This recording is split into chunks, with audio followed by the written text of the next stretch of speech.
and welcome to the Special Moves podcast. This is episode 110. My name is Mike Williams. These guys are Jake Lukowski and Liam McKelvey. Hello. Hi. Hello. There's been a big game coming out over the last week or so it's kind of one of those big gamers to deal with it, doesn't it? Oh yes. I mean, it's one of those games that you just kind of dominates, and we talked a lot about Cyberpunk 2077 last week, actually, when you think about it, before it was even out. Yeah. But we've all actually played it. I did say I wasn't going to buy it, and I just wasn't going to get it. And then for some reason, while I was kind of working, I just thought, I'm going to get it.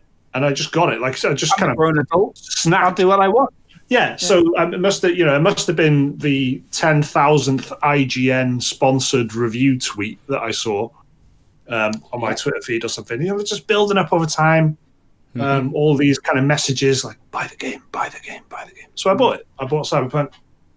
And a lot of people have been playing it. There's a lot of opinions and a lot of things happening around it. It's just kind of really strange, actually, to have, so late in the year. For me, anyway, it feels quite strange that this game has come out and just like snowballed. And in terms of, it's like a wrecking ball, just kind of crashed through the like next gen news cycle thing, and just all of a sudden everyone's talking about this, primarily PC game that runs like shit on last gen consoles, and so there's a lot to go through. Rest assured, it doesn't run great on PC either, even if you have the hardware to back it up. Quite a few people have emailed in to tell us what you think about Cyberpunk. Keep them coming in. To tell people have been emailing in to tell me what you and Liam think about Cyberpunk 2077. To be fair, I guess it's probably pretty close. Yeah. So let's find out. So it's been, in gaming terms, there's only been one thing on people's lists, really. But there are some other stuff. The Game Awards were last week. Yeah. And there was a big kind of next-gen patch for Destiny, which I actually managed to get a bit more time into than Cyberpunk in the end. And I absolutely loved it. So we'll talk about all that later on. But I guess we should just dive straight in with cyber junk. Am I right, you guys? I just thought of that as well. Wow, cyber junk. Cyber junk works as well.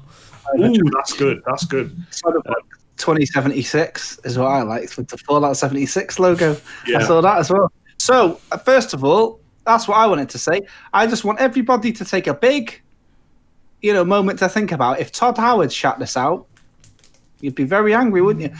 I wanted to start by saying I want to make a public apology to Rockstar Games for ever doubting that they could make an open world game.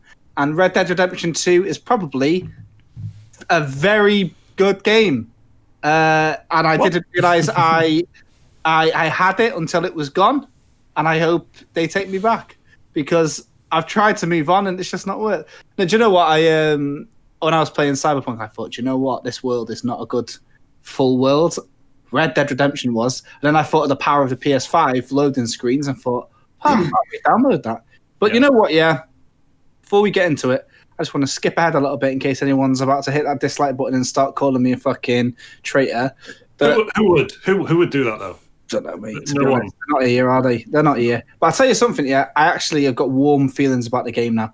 I started off very, very, very, very, very disappointed, and this is actually not meant to be disrespectful to my own mother, but I had a day, I could have played it all day on Friday, and I instead opted to go shopping with my mother, which is not what a gamer edgelord like myself would normally do. They'd text their mum, say, fuck you, mum, I'm playing video games. And I pop open some Doritos and Mountain Dew or whatever. But you know what? I actually went shopping with my mum instead, Did you buy that lovely sweater while you were out with your mum? This is actually a little classic from the old fireside chats. Is it? Yeah, it's a little classic there. You won't know because all the videos got delisted. But you've got to take my word. Yeah, it doesn't matter. They live on in everyone's memory, like all the good things in life. Yeah, it's okay. But this was the jumper in the famous Jake throws a baby at a wall special. That, my favourite, let me assure you. Now, that aside, and if anyone doesn't know what I'm on about, hey, don't worry about it. All right. Okay, but between my opening ramble and that, this has been an extremely incoherent opening to any podcast. I would say podcast 110 is the most incoherent podcast opening we have had. It's a bit of a rough one, especially because there's a lot of new people probably listening just to hear some, white guys with beards talk about Cyberpunk. And glasses. And glasses, don't forget that. And very similar headphones. There is a lot of that. But I'll just quickly say that I felt very off towards Cyberpunk when it started because the opening sucked. I played a Nomad and it was shit. That's as simple as it gets. I didn't like it one bit. But I will tell you this. I'll be as quick as I can with all this shit. I left it thinking the game's boring and the intro was shit. Then I came back and I let it wash over me and I carried on playing. I got to the end of Act 1 and by that point I was like, this is good. It's actually a lot better than I thought it was going to be. I didn't want it to be some sort of like, hey bro, you think you're going to hack me? I'm going to hack you, but I'm going to hack you even harder. Well, I'm going to hire some guys to hack you. That is exactly what I have in my head. Yeah, of it. I thought it was going to be like that. You think you can hack the Arasaka family? Well, we can hack too. I thought it was going to be a lot of that, but you know what? Yeah, the story is good. The story is like Western, revengey, and it's a bit more like it's a bit. But here's the thing, yeah. There's a lot of studded dildos in the game, but the story it's not a studded dildo with stories. There's a lot of good. There's a lot of good bits. The opening mission was a bit dead hookers tits in my face, which if you can't. It's a mature game, you dick. It is, pendejo. It is a fucking. So I'll hack you. I'll hack you, kid. I'll hack your ass. No, I'll hack your ass. So I thought it was going to be a lot of men hacking a woman, but actually, I'm invested in the story. Like, you've got the side quest, and then you've got little shitty money making jobs called gigs, and then you've got like the main quest. But the part where I'm at the moment, the main quest, there's 3 of them. So I still, it's not like a pure. Maybe there is, but I feel like it got to a point where there's a woman that I speak to who has gone missing. There's a man who I speak to who is scorned. And there's another man that I need to go and speak to and make an introduction with. And all 3 of them come under the main game quests. And so I can take them in any order. So I did one today and it was stealthy. I wanted to play the game stealthy and I felt that the opening act didn't give me much of an opportunity to do it. Even the sort of headline act of the first act was a heist set in a hotel where it's very hand-holdy and actually there's no creeping around. It's all about, disguises and whatnot. So at the point I'm at now, there's great opportunity for stealth and really playing the character that you want to play. But at the time, I didn't think I was going to have that versatility. But now that it's there, I'm enjoying it a lot more. And I've got to say, CD Projekt Red do have good quests like the Witcher. And this one, so far, it's not disappointing, I've got to say. And even with all the hype, it still manages to do that. Were you yourself that hyped for it though? You know what I mean? Were you feeling excited about it, or were you just being... I said this before, and people didn't believe me when I said it. I went on fucking Reddit to remind myself of all the shit I got. But I saw this game a year and a bit ago. I've seen it in private at conventions and whatever, and I knew what it was going to be like. I'm not interested whatsoever in the world, and I don't really see. It's a bit claustrophobic, I think, a city. I like The Witcher because it's a little hovel in the middle of nowhere, and there's about 20 people alive in that village that haven't died of gout or whatever, and then everyone else is like, "Oh, you see the woods over there? There's a witch in that. You see that cliff over there? There's a griffin on there." And you explore the surrounding area, and then you move on to the next little hub. It's a little village, so it makes sense for it to be sparse and it's really well told. But in Night City, it's literally I open a map. It's like Assassin's Creed fucking 2, and I'm fucking driving around these empty streets listening to Ritual FM actually, which is empty being a significant word there, because that's one of the big kind of things that I've noticed. I've actually watched a lot of coverage about it, and the more shit that was being kicked up over it, the more interested I got, and the more I just wanted to see what the what Digital Foundry thought of it, and they've done great coverage of it so far, comparing platforms and chatting about it and whatever. And I've enjoyed watching all that stuff. And then the emptiness is like one of the key features of the console version, which as an absolute fundamental thing that we should get out of the way right now is much worse than the PC version. Right. Oh yeah. So I mean, I'm very lucky to have a PlayStation 5, which are still very difficult to get a hold of in the UK. And from what I gather, everywhere. And I'm playing it on there. And it's been running very smoothly, performance-wise, no chops and changes. But I've had lots and lots and lots, approximately one every 45 minutes in my 10 hours of play, crashes, complete crashes. That sometimes will load up literally in the exact place it crashed, sometimes 15 minutes behind in a quest.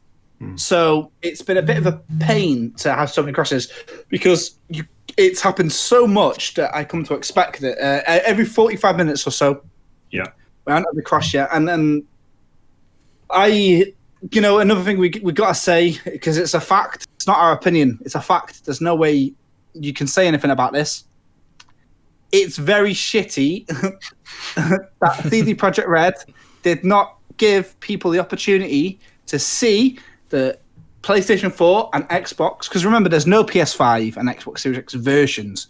I am playing the PS4 version on my PlayStation 5, which the extra power has created some, additional perks. Well, I think Liam's been playing on PC, so Liam should come in a sec. But I think so I'm playing on PS5 as well. But like Jake says, it's the PS4 version. So obviously it's running the PS4 version of the game. So there's fucking nothing the world feels really empty, and the kind of draw distance isn't amazing in some places. I've noticed that visually it really doesn't look very good, and so it's running that base version.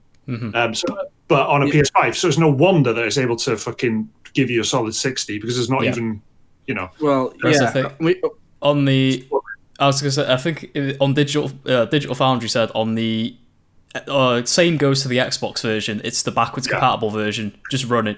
But it's got two different. You can select between like a quality and a performance mode, so you can have like higher graphical settings or better performance. So it looks better on the next gen Xboxes. But it's still, at the end of the day, the last gen version running in that. And on the intended last gen, it runs like complete shit. To the point where, at the time of recording, CD Projekt today issued a public apology with a call to refund the game if they're not happy. And if there's any problem refunding the game, to an email support, address. The game was given to press 5 days before launch, content creators 5 days before launch. On PC. They did not give anybody console versions of the game, which is very, very shady, very, very intentional, and can't be excused. They did that on purpose. They've been working this up for years, and the marketing arm of this operation, the PR, the influencer marketing, has been stupid. Right? A friend of mine has got not one, not two, 3 separate PR packages. She's just got 3 copies of the game. One comes with designer clothes to look like a samurai. Who fucking cares? One comes with a monitor. Who fucking cares? And the other one comes with a controller and a fucking action figure. All separate packages by separate companies, by partners. All this shite. They really, really pump this into the hands of influencers because it looks better on Instagram and whatnot, but it's so fucking dodgy. Why they what they did? It's like, did you see? It's just Liam. Why don't you tell us a little bit about the PC version? I was just saying, like briefly as well. Did you see that they wouldn't let people use their own footage in reviews? It was all pre-rendered stuff as well, which is extra sus. But I can't remember seeing that IGN actually put their review out with like a load of bullshit B-roll, and then like a day or two later, re-uploaded the review with their own gameplay footage. Which is just what a circus. But and again, if any other company did it, like Bethesda is the company that gamers love to hate, but if Bethesda did that, they'd be fucking slaughtered. Well, EA or whoever, they would just get hammered, wouldn't they? Yeah. So I'm intrigued to know, William, what's it like on PC? So the PC version is visually, it does look great. Like it is such a clear step above the console versions in every way. Like the NPCs, the city actually feels like it's lived in compared to like the barren, empty streets you see on PS4 and Xbox One. What hardware are you playing it on?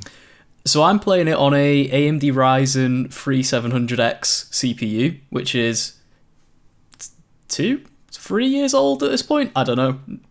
Good CPU, though. But yeah, still a good CPU at the end of the day. I'm running it with 16 gig of RAM, so plenty of memory to take advantage of, and an AMD Vega 64 graphics card, which is about a GTX 1080 level of power, give or take.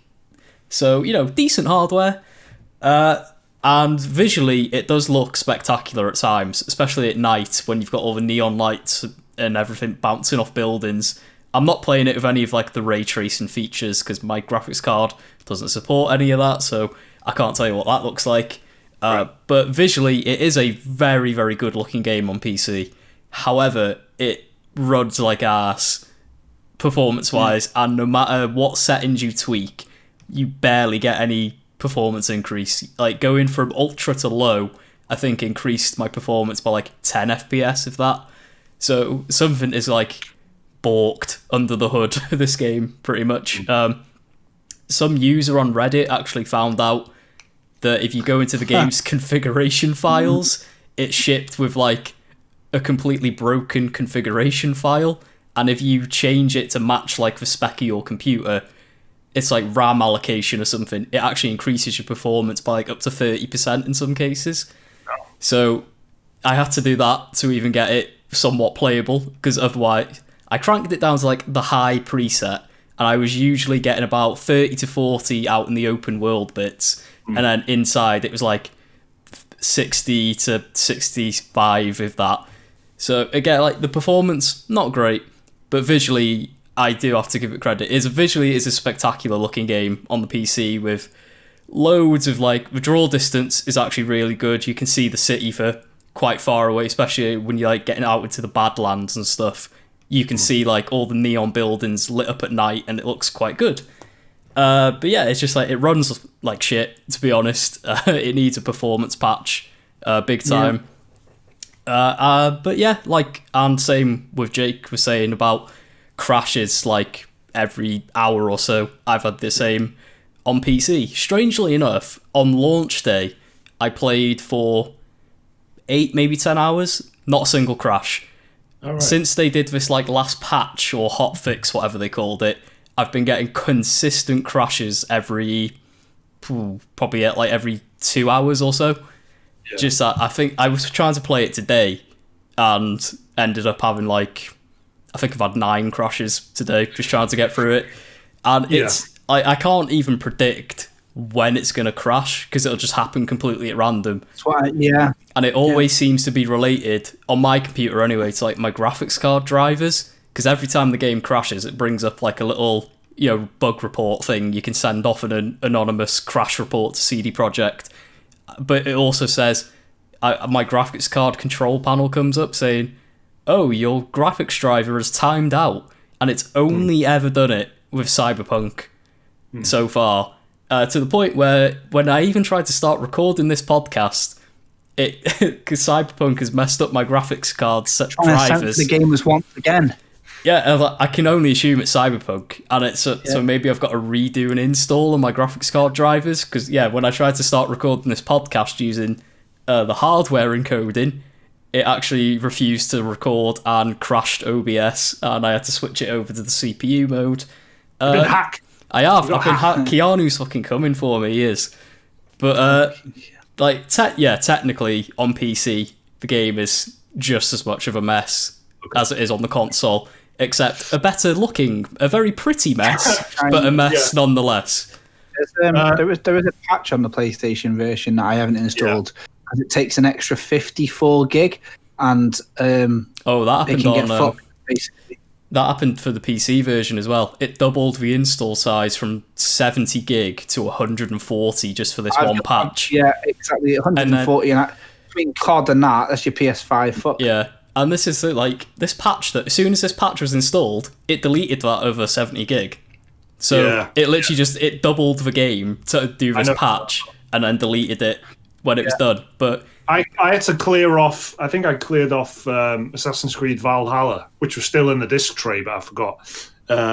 So to make room for it, and then Valhalla, so my PlayStation was saying you can't download the update because you haven't got enough room. So to delete Valhalla, downloaded the update, and then the next time I booted my PlayStation up, Valhalla was automatically installing and downloading, and there was no problem. You know what I mean? So I had to download the whole, all the updates. Their bug fix patch is bigger than their 2015 masterpiece RPG. So when you think of it like that, maybe they've not done the greatest job. Okay, so we've kind of given a frantic run through of our opinions there. I think we should chuck in it. Go on. Well, Liam, talk about the story. Well, yeah, I was going to say that was just the technical side of thing. Yeah, I was just going to chuck I've got an email here about the visuals of it as well, and then we'll get into it because Jake's tried to kind of give a little bit of the old Act 1 business and all that. But that's the thing when a game comes, it's the risk that you take, isn't it? And when a game comes out this problematic, this is what happens. The conversation. So we will get into the story. Yeah, we'll get into the fucking actual game itself. Game. I haven't even mentioned the parade of very funny, but at the same time still disappointing that I paid 50 quid for this thing. Visual bugs, I've seen a lot of T-posing. I've seen a lot of NPCs getting into cars, but the car isn't there, so it's just a person sitting down screaming along the highway. Just lots of weird Keanu Reeves disappearing in and out of cutscenes when he's meant to be having a really poignant character moment, and he just literally clips through the floor and falls into it like quicksand. It's it's funny, but at the same time, I'm this is meant to be 50 quid. I have this kind of cringy thing of whenever they get some a big they closely associate a famous actor with a game. I don't know. I've got this strange thing about that game being crap and it being embarrassing, and I'm now Keanu's thinks that all games are shit because he's done this now, and and his kind of experience of doing games has been very good. But anyway, he's got death threats for this probably. Yeah, Keanu must condemn. Right, so send us your emails to dearspecialmoves@gmail.com. Send us your death threats. Yeah, to deaththreatspecialmoves@gmail.com, which we monitor all the time.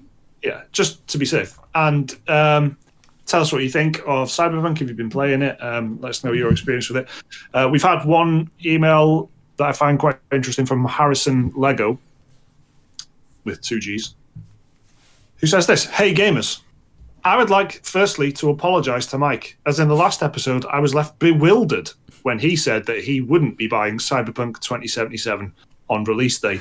I thought to myself, what sane person would not be picking up arguably the most anticipated game in recent memory, developed by the most trusted entity to have come out of Poland since Robert Lewandowski? I don't get that. But Mike, the wise Williams, has left me eating. Oh my god, I wondered why you found this one interesting, you fucking... Cyberpunk 2077 is a car crash on its console versions. Well, I wanted to read it out because what it goes on to say, but I have bought it now, so I've I apologise as well. I guess everyone's sorry. I did buy the game, like I said earlier. Michael the fucking weak Williams. The wise and weak-willed. New DLC for Total War. Total War, isn't it? All the Total War generals, they got a good buff and a negative buff, right? You can't have everything. So anyway, so Harrison goes on to say, I am playing the game on my PS5 on an LG OLED TV, but the game looks like a Poundland version of PS4's Prey. Graphically, everything looks so washed out and dark. Instead of immersing myself in the world, I spent an hour in the game's video settings, LG TV settings, and Reddit to try and make the game look close to acceptable. After turning off HDR, visual enhancements, and double-checking I wasn't playing Cyberpunk 2007, the game was still visually underwhelming. This is not to mention the list of bugs I've come across in the first 3 hours of the game, which include 3 hard crashes, NPC T-poses, which will likely become a Fortnite emote, NPCs' mouths not moving when they're talking. That's just to name a few. I'm sick of hearing the excuse from PC players who say, what do you expect? You're playing the game on a 7-year-old system. But let's not forget, this game was marketed at Xbox's E3 showcase a year ago. It was initially to come out in June when the next-gen consoles had not been released yet, and the devs confirmed the game runs surprisingly well on last-gen consoles. I don't know where that quote's come from, so... it was an investor call with the CEO of CD Projekt to the investors. Okay. It's no wonder why CD Projekt Red did not show any console gameplay or allow reviewers to play the game on the respective consoles, as quite simply, it runs like shit. I've decided to put the game down and wait for the next-gen version to release, as I, luckily, have a backlog of PlayStation titles I've still yet to play, such as Death Stranding, Metal Gear Solid 5, and Demon's Souls. Oof. But it's a damn shame, given the goodwill I had for CD Projekt Red and my anticipation for this title. Keep up the good work, lads, and keep fighting a good fight. Harrison Lego. Well, I don't know what fight we're fighting. Mainly infighting, I think, is the only fight that we're, just kind of bickering. Yeah, exactly. Yeah. But shut up. But I think that's an excellent email because it just kind of, apart from the amazing praise of Mike the Wise, it just kind of, I think that's a really good example of a lot of people's experience, especially if you've got a next-gen system, right? I just want to get this out of the way. If you are somebody with a PC laughing at people who are playing it on a PlayStation, you're just being a cunt, because it's like somebody with a Mercedes driving past somebody's Nissan Micra broken down and going, if you could afford one of these bad boys, you wouldn't be fucking whinging, would you? Go on. That's what it sounds like to me when I'm seeing everyone complaining about people. Poor people with the PS4, man. Like, they got PS4 in it. They're maybe not that serious that they got an RTX 30. A lot of people are buying PS4s at the moment because of how many people are selling them off and they're getting cheaper. Good time to buy it. Yeah, and it's just the point is, you buy something for something, it should fucking work. And that is one of the biggest things about buying a console over a PC. Every disc you put in your PS4, it says PS4 on it. It's going to work on the PS4. It's why it says PS4. Until fucking these lot come along. So you're not going into your config files and whatever, like Liam was saying about changing hex editor properties, by the way. Oh. So it's not. I think don't fucking. It's no one else's fault other than CD Projekt Red. Like, I just don't know. I've seen a surprising amount of people on fucking Twitter saying that same shit. Snobby little virgins saying like, oh, well, if you had a fucking, water cooled fucking tower like me, like this bad boy, nothing would be happening. And it's just sad. Yeah. But I think that it is a shame that so many people I know, like people who I work with, have nearly all said we're going to wait, and it's a shame, isn't it? Because you shouldn't have to, really. Well, that's what I was going to do. I was going to wait and get the next gen thing, but I'm kind of glad that I've been able to take part in a conversation, I guess, and kind of see it for myself and whatever. But I'm exactly the same, right? So as that email just said, PS5 on an LG OLED, and I was exactly in the same position. And I expected it to look bad because I had already been watching the Digital Foundry stuff and reading what people were saying. And, so I didn't get it on launch day. I got it a few days later. And I just kind of wanted to, I was morbid curiosity, I guess. So I wasn't excited for it. I bought it for morbid curiosity, and I was still thinking, man, this does look shit. And I actually, there's general advice there, like turn the film grain off, turn the chromatic aberration off, which are just options in the menu, and immediately makes it look a little bit better. But I kind of put them on just to see how shit it looked, and I was kind of wondering, why the fuck did they put that on there? Like, why did they? What was going through their head to make that think it was a good decision? And then seeing it running on, Digital Foundry's videos where it's like 20, 19, 18 frames a second and stuff. It's like, well, that to me is like, I can live with 30. Like I'd love 30 frames a second games. After 10 minutes, I don't notice the difference, right? Some of my best friends are 30 frames per second. Yeah, absolutely. But 19, no. I just that is basically non-functional, like Jake was saying earlier. It does not work at that point. Did you see? Oh, I was just going to say, did you see? So at this very morning, Sony were allowing refunds on Cyberpunk when they usually don't, and then no questions asked. Yeah, no questions asked, because apparently they only do that if games are classified as faulty. So apparently it was no questions asked refunds, and then CD Projekt put out their millionth, black writing on yellow background statement saying.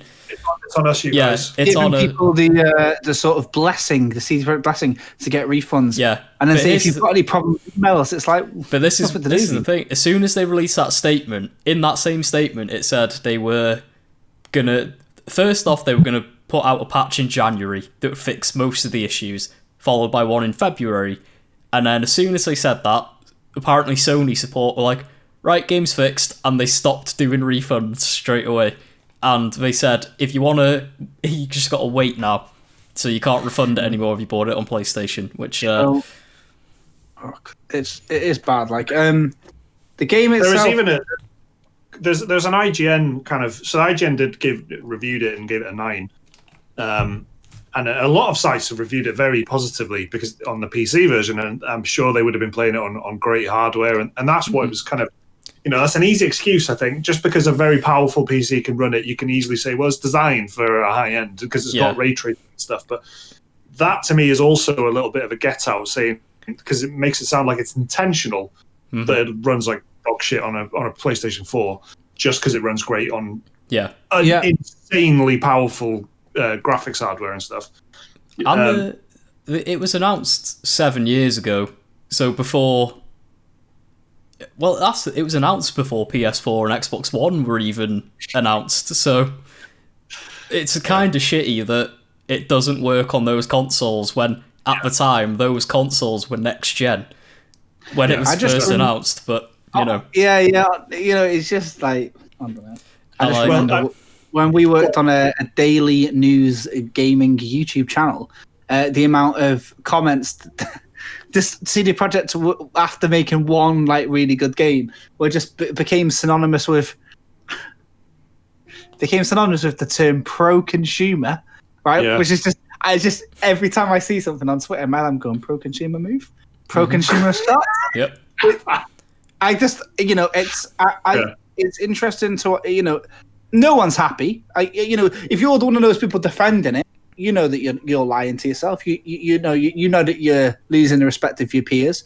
No, I'm not happy that the game's a buggy fucking piece of shit because it's actually really good. This is what I'm trying to say. The game is really good. Like the story. Listen to this, yeah. The story is like.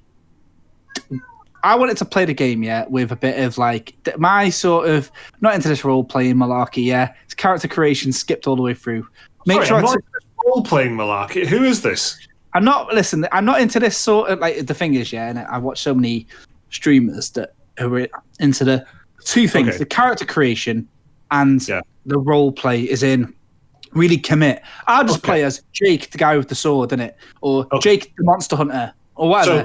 So it's like role play. Like there's different. There's like role playing, as in I will play and I love Divinity Original Sin 2, but I'm not going to call myself like Throt the Impaler or whatever. Well, and if I do, I'm not going to commit to character and write a sheet and conceptualize an idea. And I'm not poo-pooing on that because obviously the whole fucking game is based on a tabletop role playing game. It comes from that. So I went in with it with the mindset of, listen, we're in a city full of crime. Yeah, I like The Sopranos. That's what I want to treat it like in my head. As long as I can go around eating a bit of gabagool, being Tony Soprano, that's it. All I wanted to do was be like organized crime in this world. I didn't want to be like anything else. So I thought as long as I can play a game that gives me that opportunity, I feel happy. Like I'm not really into anything. But the story's gone this way. It's got this like mafioso honor system, and it very seems kind of grounded in reality. Like it's some very, like a lot of it revolves around the Arasaka family, who are like this, get very Japanese guys style of family where every 2 seconds it's the word honor or whatever you'd think, but the story is actually really I don't know how to explain it. It's really fucking good. It's unbelievable to me that I was just saying earlier how much coverage I've taken into this game, and I don't actually think even in the reviews I've heard much about the story. Like I don't know, I don't know anything about it, and I haven't looked for it either. But not much of the review coverage has been focused on, at least in what I've seen anyway. Or perhaps I'm just not listening to that stuff, and I'm just listening to the technical. I reckon they could port this story pretty much in its entirety into Mafia, the Mafia series, and it would work really. It's interesting, yeah, because that's really interesting, right? Because that is one thing that I hate about the character's voice. And I just, and I do mean the word hate as well. Like I just really don't like the male protagonist voice, and I kind of was thinking, I'm going to re-roll and try the female voice, because the male, because it's got this horrible like New Yorkie, I don't care, I'll go over there and I'll do that thing, and it's got this like extreme gravel, gangster muscle kind of voice to it. And that's the only option that you got, right? Or you go male or female. That's another thing I found, like I feel like there's been a lot of opportunities for me to start a budding friendship with Takamura, who's a great character who I love very dearly. But unfortunately, my only options in dialogue are being a smart ass. Telling him either I don't care or get fucked. Which are basically the same thing, but one's edgier. And I think that a lot of the dialogue options are like that. I've got rude or edgy or nothing, and that's it. And that's the tone that I didn't want either. I didn't, that's kind of what I found off-putting. And it's in that right at the beginning, when you encounter a cop, and you're like, "Is there a problem here, officer?" That's the only thing you can say. You can say like 3 different ways. What was your starting? Street kid? I don't know. Nomad. I went Street Kid. Okay, so is it an actual different opening then, depending on which one you choose? Do you remember like Dragon Age, where it's sort of like just the prologue mission is like your starter? It's literally just like that, followed by, and then everyone gets the exact same montage of like, here's you and Jackie tearing up the city, clubbing, shooting some guys, robbing some people. And then that song, as you just sang it, Liam, could fit right into any episode of Rick and Morty. Like, well, that's what Cyberpunk is. Like, you have like it's and a very like condensed version of a prologue. Like, I don't know what Dragon Age was quite beefy, actually. Prologue. Yeah, like it's literally like 2 hours, and then you get this like montage, and it just then, from what I've seen from everyone else playing it, like people playing it Street Kid, Nomad, or the Corpo route, it just eventually converges into the exact same point no matter what. And I was gonna say, and that's how I've been with the dialogue in the game as well, where like it seems that no matter what I do, because there's alternate dialogue options which are like in blue, and then like the main dialogue option which is in like orange or yellow, and then it just seems like everything just feeds back to that yellow one that they want you to select to progress it. It's the same as The Witcher, because you've got like these progress the story, accept the quest ones, or you've got find out a little bit more about the village options. It's exactly the same thing as what you've got here. It funnels you back, it seemingly no matter what, into this is the dialogue tree you've got to go down, which is a bit disappointing. But there's not really a lot of room for talking your way. Like, some situations you can talk your way out of, but then when you progress later into the game, it becomes very clear that you can't really talk your way out of the situation. And even like every mission that I found anyway basically boils down into either going guns blazing, blast everyone apart, or stealth it, and then when you get to your objective in stealth, so by some wild coincidence you get spotted anyway, and it ends in a shootout anyway. You know what? Yeah, that's the word. It's worse than Ubisoft stealth. I've been playing it stealthy, and I hate how quickly everybody spots you, and then you can't re-establish stealth easily at all. Maybe there's a later down the line a perk I can put in, but I've been putting the majority of my points into stealth-related skills and in the cool points, which is the actual name of them, to get those things beefed up. But my character's a bit of a fucking shithead, actually. Like, I started off in body for loads of health and cool, so I could talk my way out of things, and if things didn't go very well, I could just fucking hammer their head off. Do some battering, yeah. Yeah. And then I realized I was really enjoying using knives because I unlocked an ability for stealth where you can throw knives.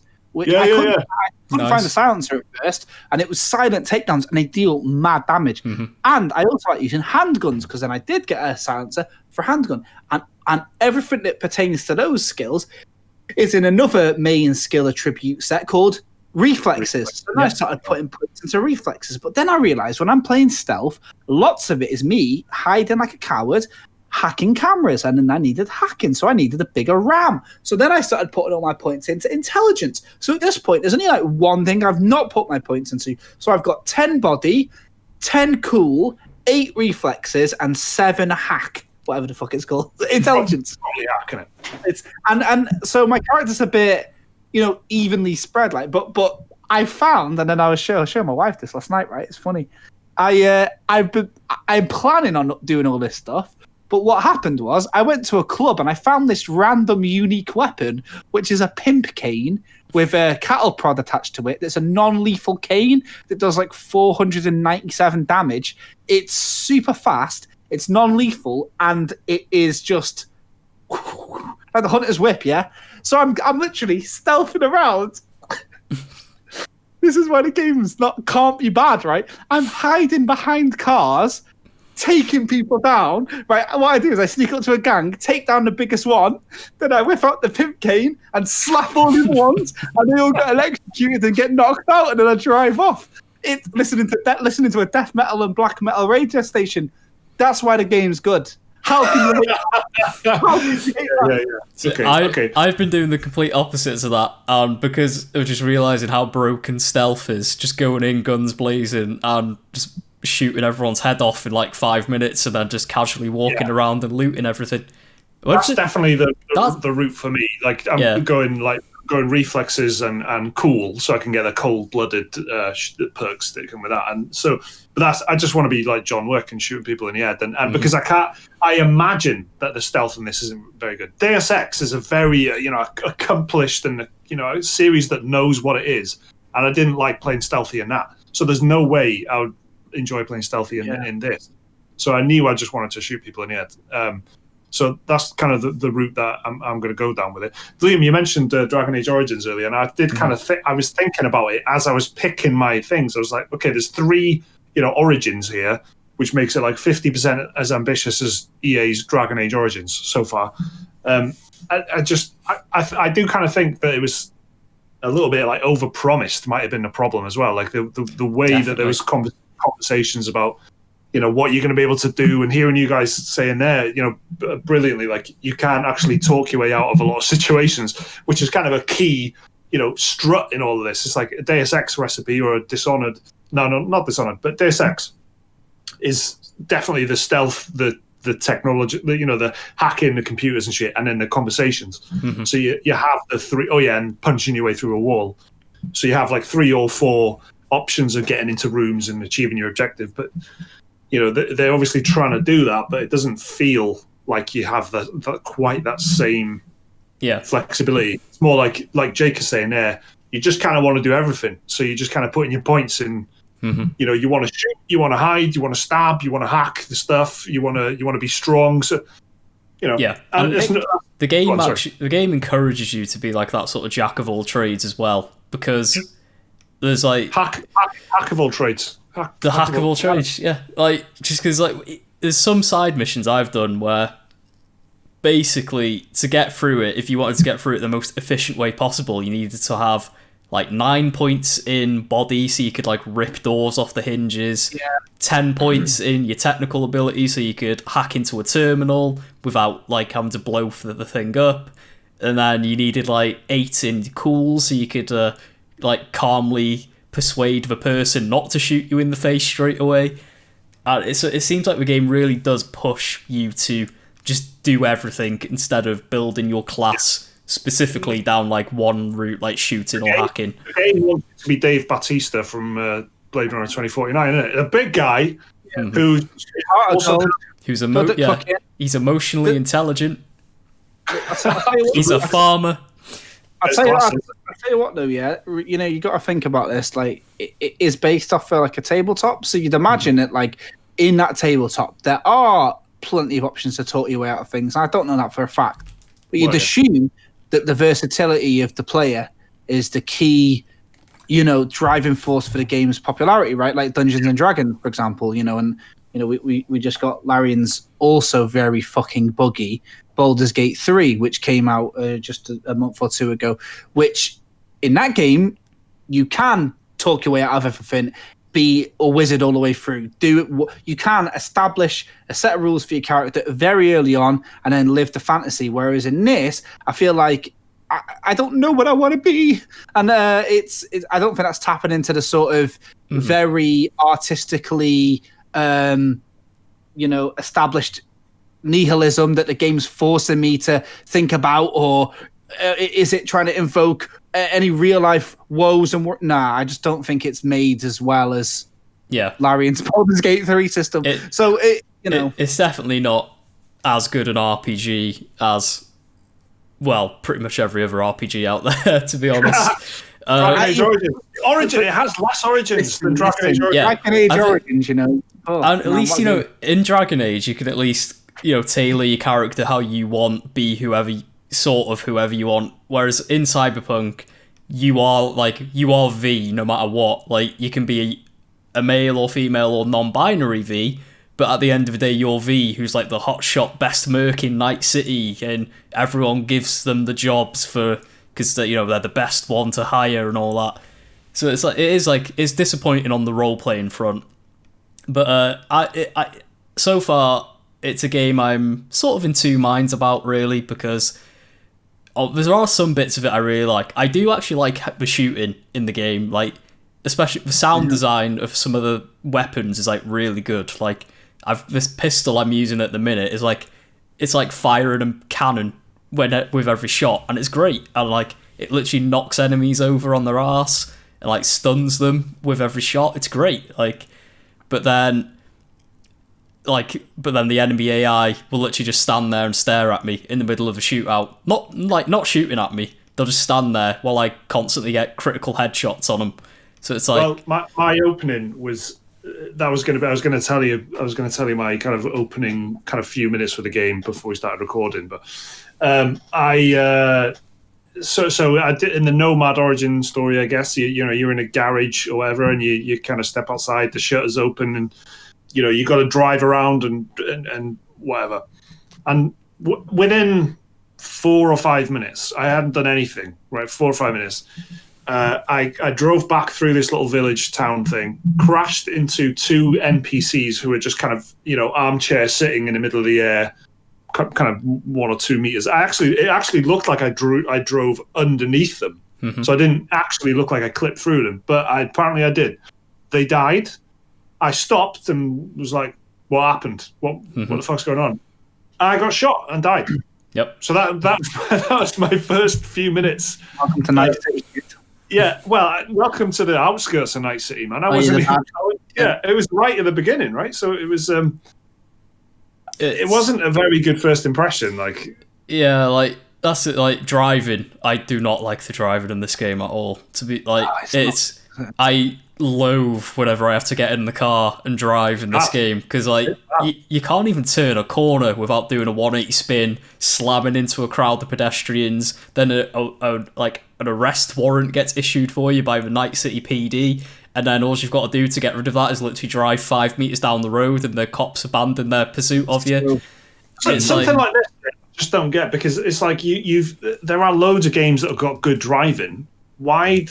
How hard would it be to just be like, let's say Mad Max, right? Let's just look at that and do exactly what they did in that. Right, and just how hard is it to figure out the physics? They're only used to coding horses, aren't they? So they probably just sped that up a bunch. I think that the radio station, the music is impeccable. The music's great. Like when I heard a Converge track, I was well happy when I heard that on riding a bike through the Badlands. It was amazing. Every radio is like, pick a genre. If you like pop, it's playing good pop music, like good new upcoming stuff. If you want to listen to the metal one, it's playing the good shit. Mm-hmm. You know what I mean? It's good. If you want to listen to electronica, it's playing interesting shit. It's got good, really, really. I love that. I think that's one of the best things. But like, there's a part in there. Oh, go on. Oh, I was just gonna say that I love the visual design of the world as well, and like how everything blend. Like it is sort of like a greatest hits of sci-fi stuff, like Dread and Blade Runner and everything, and Ghost in the Shell.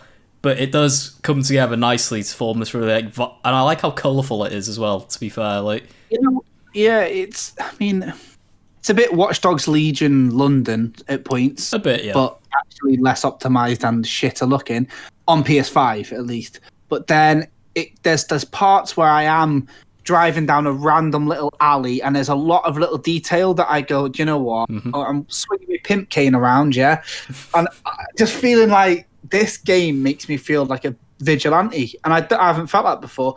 I've been really excited for the idea of Vampire the Masquerade 2, and after this, I am now more excited for it because I think it's going to be a much better RPG. I don't think the story will be as good, but I do like vampires more than I like robots. So there's that. But the game, I've got to say, like, I am liking it, and I've dreamt about the game every night since, and I never do that unless it's really in my head, which means absolutely nothing to anybody but me. But the point is,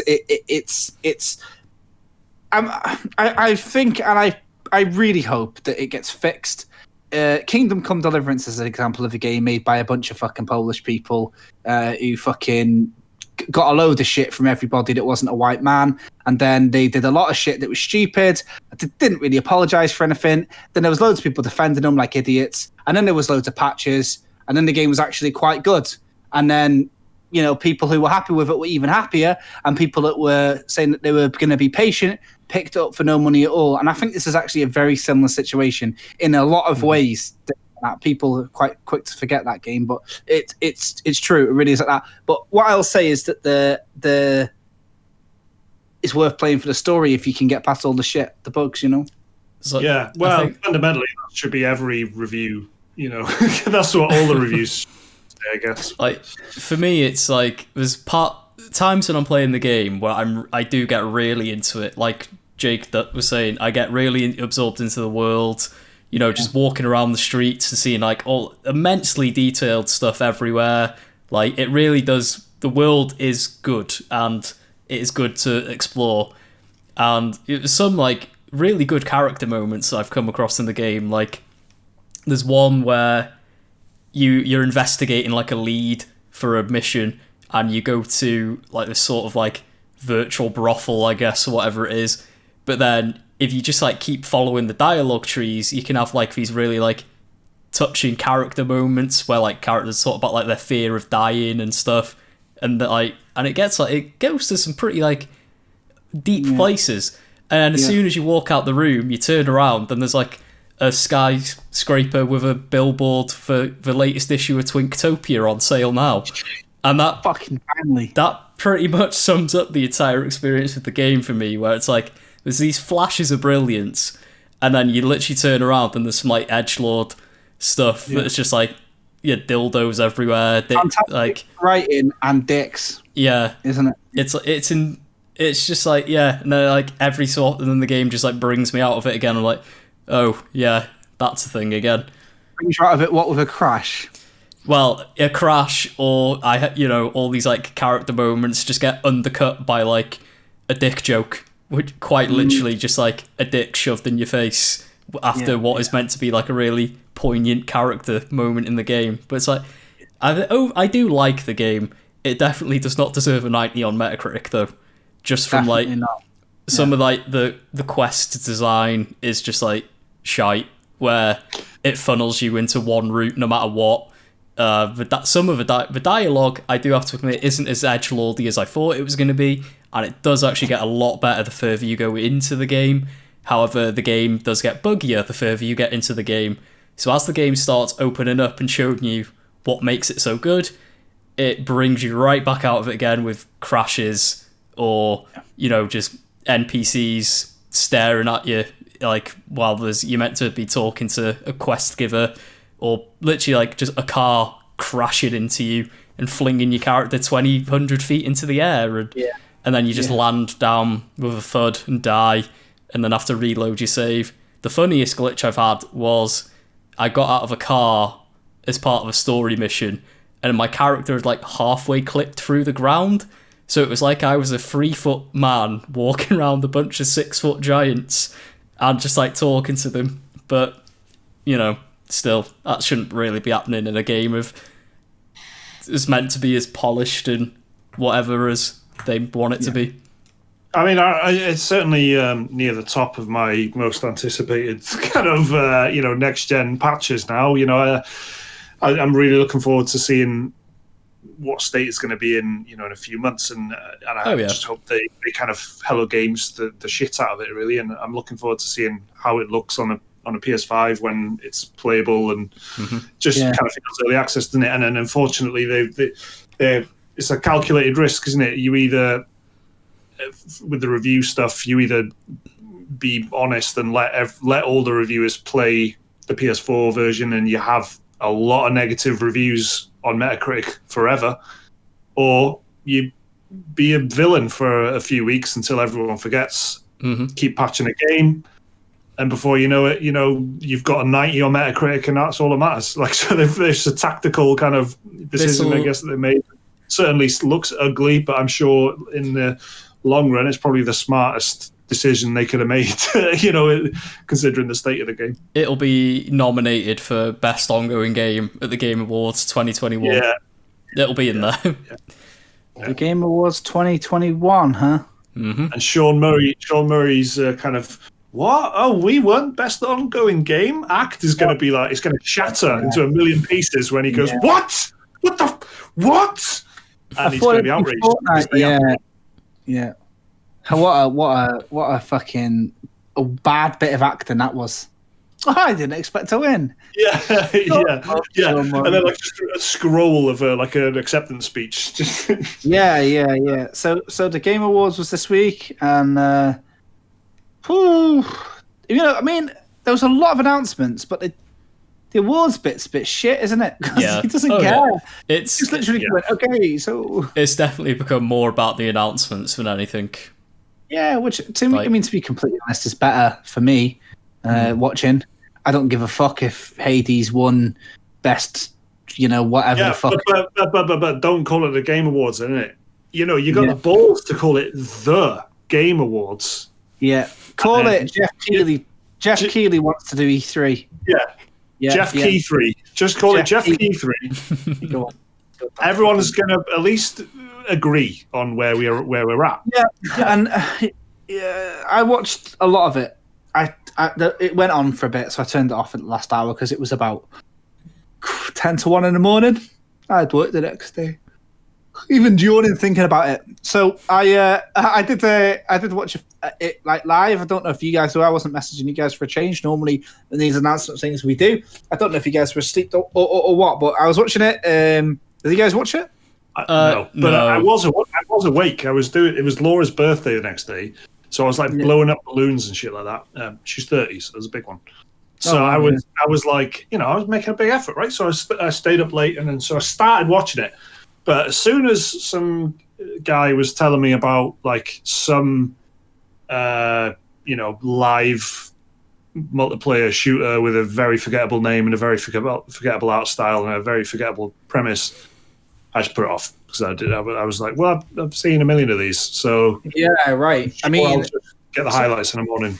Well, yeah, and like you did. So should we go through some of the highlights? Maybe. Do we have time? Do you want to do it? Don't answer that question. Yeah, okay. Fine. I've got for a change. I'm full screen, so I don't know how long this has been recording. You see, because at night time, I hack anime glasses. Just about an hour we've been going. Let's go through. There's a bunch of shit announced, so I don't know. The standouts, really, in my opinion, anyway, as far as I know that we're concerned, I don't want to speak for us all, of course, but it seems to be the thing that we'd like the most was they announced a couple of co-op shooters which we'd like to play together. The Vermintide people, They have another game. That looks all right. Darktide. It's good. It's got guns in it. There's another multiplayer shooter. This is a bit of an interesting one because it's not that interesting at all unless you know who made it or whatever. But it's Back 4 Blood, which is Left 4 Dead 3. But they can't call it that because of legality. So it's called Back 4, even though it's number 3, not 4, Blood. And it's made by the same people that made Left 4 Dead. And they have a very, very, very, very similar game by the looks of it. It's got special zombies. Some of them are 20 foot tall. It's got regular zombies. It's got safe houses. It's got co-op gameplay.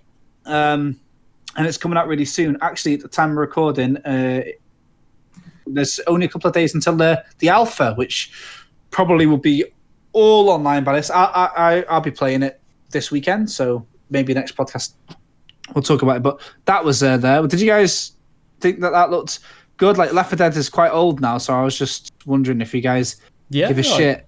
I'm always up for some Left 4 Dead style games, especially from the original team. Why not? Yeah. I think there's a few games that kind of scratched the itch, as you kind of mentioned it there. But like World War Z and stuff, we had a spin on that, didn't we? It was all right. And we did. Yeah, Vermintide is a favourite. Vermintide, yeah. I'm still, of all the games that we have played together, that's the one that I'm like, well, yeah, but more to what I actually feel is that I can't believe we didn't play more of it. Really, I can't believe that we didn't spend more time playing it because it was so perfect of a setup to exactly the kind of thing we'd like to play as a co-op. Victim of circumstance. So rest in peace. Yeah. So they announced that, and then they announced a new. Well, not in this order, but there was a new Mass Effect game announced. Which kind of moves in line with the news that, the two remaining OG BioWare employees left BioWare that week because of creative differences, which is always the worst reason because it normally means the publishers wanted to do something extremely shit to the point where they left. So it's something shit has happened. I think actually that could be down to the new Dragon Age, which was also announced. Yeah. Because there's teaser trailers for both, wasn't it? Yeah, and it had that fucking whatever is James McAvoy looking elf fucking guy in it, and do you know what I mean? That was the big announced reveal that he's in it, and the actor who plays him and those OG BioWare members don't like each other. They argue a lot on Twitter about politics and real life stuff. And he's back in the game, and they've left. And it just the whole thing feels. Which elf is this? Which elf are we talking about? An elf, that fucking bald-headed guy from Dragon Age. Yeah? Which one? Which Dragon Age? Inquisition. Yeah. The Welsh one. Yeah, was it? I can't remember. The actor's called Mark somebody. Probably. I can't remember his name, but he's in it. Yeah, that's it. It's one of them, isn't it? But yeah. So they announced the new Dragon Age. No, they didn't announce it. There was already one announced with some really weird concept art showing off, and now they've just had a cinematic trailer. Mass Effect was shown with a cinematic trailer, but we don't know what it is or what. Well, did you get it looked. I'm kind of more excited about the remaster. I need to know about the remaster before I'm going to be excited about this. From what I could tell, it looked like a direct sequel to Mass Effect 3 from that cinematic trailer. Yeah, that's what the vibe I got from it anyway. Yeah, which is kind of the story is left deliberately open at the end of Mass Effect 3. With it just there's like a shot. Famously, there's kind of one shot at the end that says there's going to be more. Yeah. And then there was Mass Effect Andromeda, which wasn't the more people were expecting, and that's where our story ends for now. So then they showed this off and got everybody excited. But like I say, this is really crucial to remember for everybody in a week where expectations were raised a little bit too high with Cyberpunk. That the original BioWare team are gone. Mm-hmm. This is not the BioWare that made Mass Effect. So this Mass Effect could be very good, and I hope it is, but the Mass Effect trilogy is going to be just reminding everybody when it comes out how fucking great those games were. So, you know, I really hope that that's good. I hope it's because remasters and remakes can be shit. So worst case scenario, worst ever case scenario, it'll be exactly the same as the trilogy the first time round. Still fucking good, isn't it? Do you know what I mean? Yeah, I don't know if you can take a backward step with some things, especially if with Mass Effect 1, where they're trying to, it could be improved, like the gunplay and what have you, could definitely be improved. And if they're trying to mess with that and they don't quite get it right, but I really want more of like a confirmation about that, and I want to. There's not many things I would want to put my money down on early, to be honest, except for that. That's one thing that I definitely would just pre-order. I hope they announce it for the next gen. I really hope there's a PS5 version for that Mass Effect. Yeah, totally. So they announced that. They announced a new game by Striking Distance Games, who is it's Glenn Schofield's company. Very Glenn Schofield name, Striking Distance. Very UFC sort of podcast. You don't want to be within striking distance of Glenn. Oh, Glenn. Well, honestly, the way I text it to you, it sounds, very violent. He is that way. There was a trailer for this new game that looked like Dead Space, and then Jeff was joined by Glenn Schofield, who looks like he's just called the cops on himself for doing a very violent crime. He had his camera down there, and he was like breathing through his mouth, and he was like through his mouth. I actually do associate him with like a heavy like. Oh yeah, that's what I think of. I'm not even joking. That's what I was thinking of when you said Schofield earlier. So the fact that maybe it wasn't a nose breathe, but it was a very. There was the size of his nose is that's what I mean. There's a lot of force coming out of it, so you could hear the breathing. But he was basically, it's so funny. The way that he told you was like, imagine if you went to a pub and the hardest man in the pub was telling you that he was a big My Little Pony fan, and you were just like going, oh yeah. And he's like, and it's actually about fucking what it's about. It's about friends. And all of mine are fucking gone now. They're dead. You fucking hit. And you know how you're just terrified nodding? Like, that's what this Glenn Schofield bit was like. He was like, this guy making fun of me. Is this guy just playing around? He was saying, this is a third-person survival horror game. It's going to be seriously scary. We're aiming to make the scariest game ever. And it's a spiritual successor to Dead Space. And then that was it. And I swear it felt like he just hung up on Jeff. Do you know what I mean? Yeah. He said what he said, and he had to go. He's like Henry Rollins from Black Flag. He is. He's just weird, scary energy. But he, I've been playing Dead Space recently, and it's very fucking good. And this game is made by some of the great minds behind. Responsible for some great games. That's the truth, though, isn't it? He's made some fucking bangers. So he's secretly behind some. He's not normally at the forefront. He's not a Hideo Kojima, Peter Molyneux type, is he? But because he doesn't need to show his power, because you hear the stories the way I'm talking about him, like he fucking hand delivered this message to me. But that was for me probably the best thing of the show, because Dead Space was so good. This is a new IP, and I like a third-person survival horror that you don't really see many. I think when was the last proper one? Evil Within 2. Yeah, probably. So, Resident Evil remakes were lovely, weren't they? For giving you a. Oh yeah. If you're a huge Dead Space fan, like before you're a Resident Evil fan, which I would say I am, you can't help but play those remake games and think, I wish there was a new Dead Space. So I'm really excited about this. It's the next best thing, isn't it? You haven't seen it. It's just a cinematic trailer, but the monster looks terrifying. Like, it's a really good concept for a monster. I love how it looks. I think it's like fucking hard. It's tough to do that. That's actually really difficult to make. That's exactly it. But like the Necromorph is like a very, very iconic monster. Even if you don't know Dead Space, you would have heard of this. But for this monster, whatever it is, like there seems to be some sort of like robot that was like the AI was frazzled, and then behind the guy this monster. But it's a scary looking thing, and then it looks like it takes place on an abandoned colony, which all great sci-fi. Yeah. And mining colony, probably. The way that he said, like, he just wants to make the scariest game ever made. You're not going to fucking go, oh, good luck, Glenn, are you? You're going to say, I'm sure you are. So there was that. I don't know. I can't really remember what else was announced, boys. To be completely honest, there was Perfect Dark. That's coming back. Yeah. Oh yeah. So the Initiative project. Yeah, this is a huge secret project that's been like rumored and leaked for a long while. Oh, yeah, absolutely. And then they showed off that, which was, I think it's actually leaked about an hour before the Game Awards. But it's a big project and a big. Is it Rare? I think it's Rare, isn't it? The original, yeah. They're the original developers, but this new, like, I was going to call them a squad then. This new development team, it's made up of like people from Rare, people who worked on Gears of War, people who worked on Unreal Tournament, and like. Sounds like a squad to me, mate.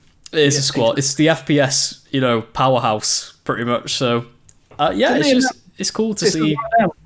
Xbox announced the studio before the game. Yeah. And it was saying, we want to just tell you that we're working on a secret game with these people. And so the Initiative or whatever I think they're called, they were announced like a fucking a super group. Yeah. And then this they're working on, so no Elden Ring. There was an Evil Dead game. There was, yeah. So that was one of the other co-op shooters made by the World War Z people, which I know it looked pretty not great from that little brief trailer, but I really like Evil Dead, just the franchise, the universe. So World War Z doesn't look good either, does it? Not until you play it. Yeah, that's it. And apart from the hordes, which you only really appreciate when they're running at you and you're playing it, So because I remember really dismissing World War Z when there's trailers, and I just thought, oh, shit. Like I did with you guys. I did the same, and then I picked it up after hearing people like just going like praising it to the high heavens on like forums and stuff. But yeah, it's like I'm always up for more Bruce Campbell in my life. You can never have enough Bruce Campbell, so I'll check that out. They there's a couple of other things that piqued my interest. There was one called like Crimson Desert. Yeah, made by the Black Desert people. Which did you see the gameplay for it? Really good, but it's like made by South Koreans. It looks flashy, but it's probably going to be like it's supposed to be. This is going to be weird for you, Mike. You didn't notice. It's supposed to be a single player game in an MMO map, like Dragon Age Inquisition, but on purpose. Like they want it to feel like an MMO, but you're the only person online. That's what it said. I think that it was kind of on purpose with Dragon Age Inquisition as well, to be honest. But was there anything else? Anything else that Sephiroth killed Mario? Oh yeah, that happened. In that, and they announced. There's loads of indie stuff. Yeah. Oh, there was the new co-op game from Thingy, Joseph Fares. It Takes Two. He made Brothers and A Way Out. That looked game. Sounds like a fucking Elvis fucking B-side. It just sounds shit. I'm sure the game will be good, but It Takes Two is not a good name. This is what I wanted to bring up. What did you guys make of the Ark 2 trailer? Please tell me you saw it. Oh, with Vinny D. Oh my god! It was not good. It was not good. It was Conan the Barbarian, but with Vin Diesel. It was someone put the Fast and the Furious on Twitter, which is very good.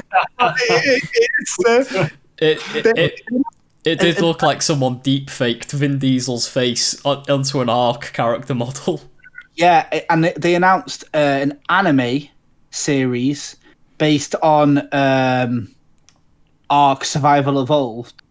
It's going to be an anime, and the cast for it was stupid. It was absolutely stupid. I think I told you guys. I can't remember who it was, but it was like a proper all-star cast, and you're just like, what the hell? But Ark is just like this IP is massive. I didn't realize that they're really going all out on it, making it a. I don't know what it is, man. I don't know what it is. I mean, it's dinosaurs and MP5s. That's all I can. It's one of them Daisy, Rust, survival games. Crafting shite, early access for 9 years. But I guess the question is, what is it now? Because that's what I thought it was. That's what the picture is in my head. But I think it's still just that.